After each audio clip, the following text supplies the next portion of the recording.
ಆಸ್ಪತ್ರೆಗಳ ಅಲೆದಾಟಕ್ಕೆ ಬಾಣಂತಿ ಮತ್ತು ಹಸುಗೂಸು ಬಲಿಯಾಗಿದೆ. ನಿಜಕ್ಕೂ ಕೂಡ ಒಂದು ರೀತಿಯಾಗಿ ಹೃದಯ ವಿದ್ರಾವಕ ಘಟನೆ ಅಂತ ಹೇಳ್ಬೋದು. ಇದನ್ನ ಆಸ್ಪತ್ರೆಯಲ್ಲಿ ಸರಿಯಾದ ರೀತಿಯ ವ್ಯವಸ್ಥೆ ಇಲ್ಲದೆ ಆಸ್ಪತ್ರೆಗೆ ಅಲೆದಾಟವನ್ನು ನಡೆಸಿ ಬಾಣಂತಿ ಮತ್ತು ಹಸುಗೂಸು ಸಾವನ್ನಪ್ಪಿದ್ದಾರೆ. ಸರ್ಕಾರಿ ಆಸ್ಪತ್ರೆಗಳಲ್ಲಿ ವೈದ್ಯರೇ ಇಲ್ಲದೆ ರೋಗಿಗಳು ಪರದಾಟವನ್ನು ನಡೆಸ್ತಾ ಇದ್ದಾರೆ. ದಾರಿ ಮಧ್ಯೆಯೇ ಕೊನೆಯುಸಿರೆಳೆದಿದ್ದಾಳೆ ಇಲ್ಲೊಬ್ಬ ಬಾಣಂತಿ ಹಸುಗೂಸಿ ಸಾವಿಗೆ ವೈದ್ಯರ ನಿರ್ಲಕ್ಷ್ಯವೇ ಕಾರಣ ಅಂತ ಆರೋಪ ಮಾಡ್ತಾ ಇದ್ದಾರೆ. ಮೈತ್ರಾ ಸುಂಗಠಾಣ ಏನಿದ್ದಾರೆ 30 ವರ್ಷದ ಬಾಣಕಿ ಅವರು ಮೈತ್ರಾ ವಿಜಯಪುರ ಜಿಲ್ಲೆಯ ಸಿಂದಗಿ ತಾಲೂಕಿನ ಡವಳಾರ ಏನಿದೆ ಆ ಗ್ರಾಮದಲ್ಲಿ ಆಗಿರುವಂಥದ್ದು. ಆ ಗ್ರಾಮದವರೇ ಅವರು ಹೆರಿಗೆ ನೋವು ಕಾಣಿಸಿಕೊಂಡಂತಹ ಹಿನ್ನೆಲೆ ಆಸ್ಪತ್ರೆಗೆ ಹೋಗ್ತಾ ಇರ್ತಾರೆ. ಕಾರಿನಲ್ಲಿ ಹೆರಿಗೆಗೆಂದು ಮೊದಲು ಯಾಂಕಂಚಿ ಗ್ರಾಮದ ಸರ್ಕಾರಿ ಆಸ್ಪತ್ರೆಗೆ ಹೋಗಿರ್ತಾರೆ. ಹೆಚ್ಚಿನ ಚಿಕಿತ್ಸೆಗಾಗಿ ಅವರು ಸಿಂದಗಿ ತಾಲೂಕಿನ ಆಸ್ಪತ್ರೆಗೆ ಹೋಗಿ ಅಂತ ಸೂಚನೆ ಕೊಡ್ತಾರೆ. ಇಲ್ಲಿ ಆಗೋದಿಲ್ಲ ಲೋಗಿ ಅಂತ ಹೇಳ್ತಾರೆ. ಇನ್ನು ಸಿಂದಗಿ ತಾಲೂಕು ಆಸ್ಪತ್ರೆಯಲ್ಲಿ ರಕ್ತಸ್ರಾವ ಜಾಸ್ತಿ ಆಗಿದೆ. ಹಾಗೇನೆ ಹಂಗೆ ಮಗು ಕೂಡ ಜನಿಸಿದೆ.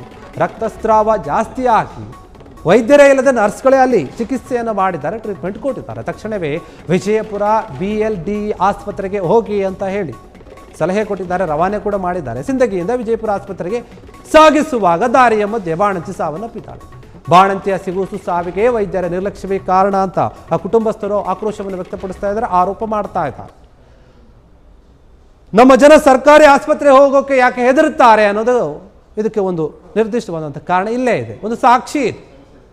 ಸರಿಯಾದ ರೀತಿಯಾದಂತಹ ಡಾಕ್ಟರ್ಗಳು ಇರೋದಿಲ್ಲ, ಚಿಕಿತ್ಸೆಗೆ ಬೇಕಾದಂತಹ ಇಕ್ವಿಪ್ಮೆಂಟ್ಸ್ ಇರೋದಿಲ್ಲ,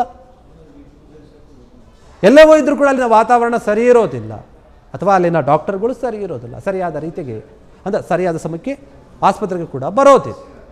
ಇದರಿಂದ ಒಬ್ಬ ಬಾಣಂತಿ ಹಸುಗೂಸಿನ ಸಾವಾಗಿದೆ. ಆ ಒಂದು ಕುಟುಂಬದವರು ಆಕ್ರೋಶ ವ್ಯಕ್ತಪಡಿಸ್ತಾ ಇದ್ದಾರೆ.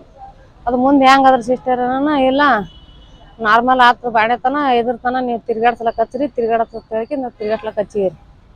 ಅಲ್ಲಿದೊಂದು ಇಂಜೆಕ್ಷನ್ ಮಾಡ್ಯಾರಿ 5:20ಕ್ಕೆ. ಅಲ್ಲಿ ಮ್ಯಾಗ ಸ್ಟೇಜಿನ ಮೇಲೆ ಒಯ್ದು ಹಾಕಿ ಬಾಣೆತನ ಮಾಡ್ಕೊಳ್ಳಿ ಹೇಳದಾಗ ಆ ಸೇಮ್ ಹೊಟ್ಟಿ ಸಿಕ್ಕಂಗೆ ಒತ್ತಾಡಿ ಆ ನಮೂನಿ ಮಾಡಿಬಿಟ್ಟಾರೆ. ಡಾಕ್ಟರ್ ಇದ್ದಿಲ್ರಿ, ಸಿಸ್ಟರ್ಗಳು ಇದ್ರಿ 3 ಮಂದಿ. 3 ಮಂದಿ ಇದ್ರಿ. ಮಧ್ಯಾಹ್ನ ಬಂದಿರಿ, ಸಂಜೆ ಕಡೆ ಮಾಡ್ಕೊಂಡಾರ. 5:15 ಇಂಜೆಕ್ಷನ್ ಮಾಡ್ಯಾರಿ. 6ಕ್ಕೆ ಡೆಲಿವರಿ ಆಗ್ಯಾದ್ರಿ. ಬ್ಲಡ್ ಭಾಳ ಹೋಗ್ಲಕತ್ತಾನ, ಹೊರಗೆ ಹೋಗತ್ತೇಳಿ ಹೊರಗಿನ ದವಾಖಾನಿಗೆ ಹೋರತ್ತೇಳಿಕೆ ಹೊರಗೆ ಹಾಕ್ಯಾರಿ. ರಕ್ತ ಬರೀ 9 ಪಾಯಿಂಟ್ ಅದಂತ ಹೇಳ್ಯಾರಿ. ಹ್ಞೂ ರೀ. ನಮ್ಮ ಮುಂದೆ ನೋಡ್ರಿ, ಮುಂದರೆ ಹೋರಿ ನಾವ್ ಹಿಂಗ್ ಬಾಣೆತನ ಆಗೋದಿಲ್ಲ ಅಂತ ಹೇಳಿದ್ರೆ ನಾವು ಮುಂದೆ ಹೋಗ್ತಿದ್ದೇವ್ರಿ. ನಾರ್ಮಲ್ ಆದ ಬಾಣೆತನ ಮಾಡ್ಕೊತೀವಿ ಅಂತ ಹೇಳ್ಯಾರಿ. ಸಿಸ್ಟರ್ಗಳು ಹೇಳ್ಯಾರಿ. ಹ್ಞೂನ್ರಿ, ಅದು ಬಾಣೆತನ ಮಾಡ್ಕೊಳ್ಳಿ ಹೇಳದಾಗ ರಕ್ತ ಜಾಸ್ತಿ ಆಗನ ಹೋಗತ್ತ ಹೇಳ್ಯಾರ. ವಿಜಯಪುರ ಹೋಗಂದಾರ.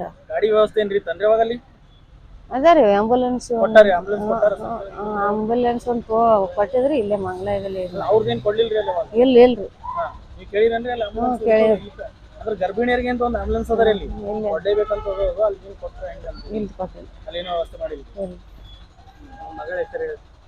ಮಗಳ ಹೆಸರು ಮೈತ್ರಾ ರೀ. ಸಿಂದಿಗೆ ಕೊಟ್ಟಿನ್ರಿ ಮಗಳಿಗೆ. ನನ್ನ ಹೆಸರು ಸೀತಮ್ಮ. ಓರ್ವ ಬಾಣಂತಿಯ ಮತ್ತು ಆ ಮಗುವಿನ ಸಾವು ಅಂದರೆ ಒಂದು ದಿನದಲ್ಲಿ 2 ಸಾವುಗಳನ್ನು, 2 ಜೀವಗಳು ಹೋಗಿದ್ದಾವೆ. ಸಿಂದಗಿ ಸರ್ಕಾರಿ ಆಸ್ಪತ್ರೆಗೆ ಹೋದಾಗ ಅಲ್ಲಿನ ಸಿಬ್ಬಂದಿಗಳು ಬೇಕಾಬಿಟ್ಟಿಯಾಗಿ ನೋಡ್ಕೊಂಡ್ಬಿಟ್ಟು, ಮತ್ತು ಅಲ್ಲಿ ವಿಶೇಷವಾಗಿ ಹೇಳಬೇಕಪ್ಪ ಅಂತಂದರೆ ಸ್ತ್ರೀ ರೋಗ ತಜ್ಞರಿಲ್ಲ.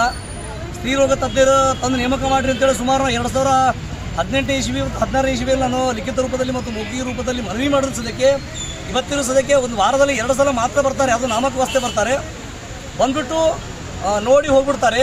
ನಿಜವಾದ ಸದ್ಯಕ್ಕೆ ಇಲ್ಲಿ ನಾಗರಿಕ ಸಮಾಜಕ್ಕೆ ತಲೆ ತಗ್ಗಿಸ್ತಕ್ಕಂಥ ವಾತಾವರಣ ಸಿಂದಗಿಯ ಸಾರ್ವಜನಿಕ ಆಸ್ಪತ್ರೆಯಲ್ಲಿ ನಿರ್ಮಾಣವಾಗಿದೆ ಅಂತ ಹೇಳಿದ್ರೆ ತಪ್ಪಿಲ್ಲ ಅನ್ನಿಸ್ತದೆ.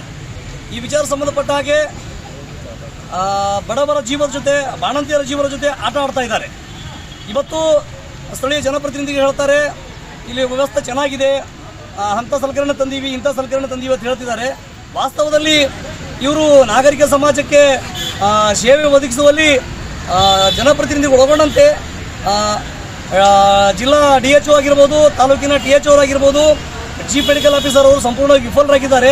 ತಿಂಗಳಲ್ಲಿ 2 ರಿಂದ 3 ಸಾವುಗಳಪ್ಪ ಅಂತಂದರೆ ಅತ್ಯಂತ ಇದೇನು ಭಾಳ ಇಡೀ ನಾಗರಿಕ ಸಮಾಜವೇ ತಲೆ ತಗ್ಗಿಸ್ತಕ್ಕಂಥ ವಾತಾವರಣ ಸಿಂದಗಿಯಲ್ಲಿ ನಿರ್ಮಾಣ ಆಗಿದೆ. ಈ ವಿಷಯ ಸಂಬಂಧಪಟ್ಟಾಗಿ ಈಗ ತಾನೇ DH ಅವ್ರಿಗೆ ಫೋನ್ ಮಾಡಿದ್ರೆ ಉಡಾಪೆ ಉತ್ತರ ನೀಡುತ್ತಾರೆ. DH ಅವ್ರು ಫೋನ್ ಮಾಡಿದ್ರೆ ಈಗ ಬರ್ತೀನಿ, ಇನ್ನೊಂದು ತಾಸು ಬಿಟ್ಟು ಬರ್ತೀನಿ ಅಂತ ಹೇಳ್ತಿದ್ದಾರೆ.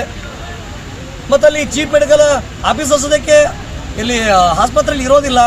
ಮತ್ತು ಈ ರೀತಿಯಾದಾಗ ಮತ್ತು ಹೆಸರಿಗೆ ಸಾರ್ವಜನಿಕ ಆಸ್ಪತ್ರೆ, ಬಡವರ ಜೊತೆ ಅಲ್ಲಿನ ಸಿಬ್ಬಂದಿಗಳು ಆಟ ಆಡ್ತಾ ಇದ್ದಾರೆ, ಬಡವರ ಜೀವನದ ಜೊತೆ ಚೆಲ್ಲಾಟ ಆಡ್ತಾ ಇದ್ದಾರೆ. ಅದಕ್ಕೆ ಅತ್ಯಂತ ನೋವು ಅನ್ನಿಸ್ತಾ ಇದೆ. ಇಲ್ಲಿ ವಿಶೇಷವಾಗಿ ಈಗ ತಾನೇ ಸಹೋದರು ಶಿವಸೋಮರು ಹೇಳುವ ರೀತಿಯಲ್ಲಿ ಆಸ್ಪತ್ರೆಗೆ ಬರೋರೆಲ್ಲ ಬಹುತೇಕವಾಗಿ ಮಿಡಲ್ ಕ್ಲಾಸ್ಗಳು ಮತ್ತು ಬಡವರು ಮಾತ್ರ ಬರ್ತಾ ಇದ್ದಾರೆ.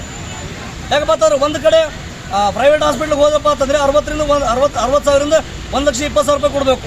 ಯುವ ಪರ ಹೋರಾಟಗಾರರು, ರೈತ ಪರ ಹೋರಾಟಗಾರರು, ಎಲ್ಲ ಪರ ಹೋರಾಟಗಾರರು ಈ ವಿಷಯ ಸಂಬಂಧಪಟ್ಟಂಗೆ ಅವುಗಳೆಲ್ಲ ವಿಶೇಷವಾಗಿ ಎಚ್ಚೆತ್ತುಕೊಳ್ಬೇಕಾಗಿದೆ. ಇನ್ನೊಂದು ಮುಖ್ಯವಾದ ವಿಚಾರ ಸಂಬಂಧ ಕ್ಷಣ ಕ್ಷಣದ ಸುದ್ದಿಗಳಿಗಾಗಿ ಫ್ರೀಡಂ ಟಿವಿ ಸಬ್ಸ್ಕ್ರೈಬ್ ಮಾಡಿ, ಲೈಕ್ ಮಾಡಿ ಹಾಗೂ ಫಾಲೋ ಮಾಡಿ. ಹೊಸ ಸುದ್ದಿಗಳ ನೋಟಿಫಿಕೇಶನ್ಗಾಗಿ ಬೆಲ್ ಐಕಾನ್ ಮೇಲೆ ಕ್ಲಿಕ್ ಮಾಡಿ.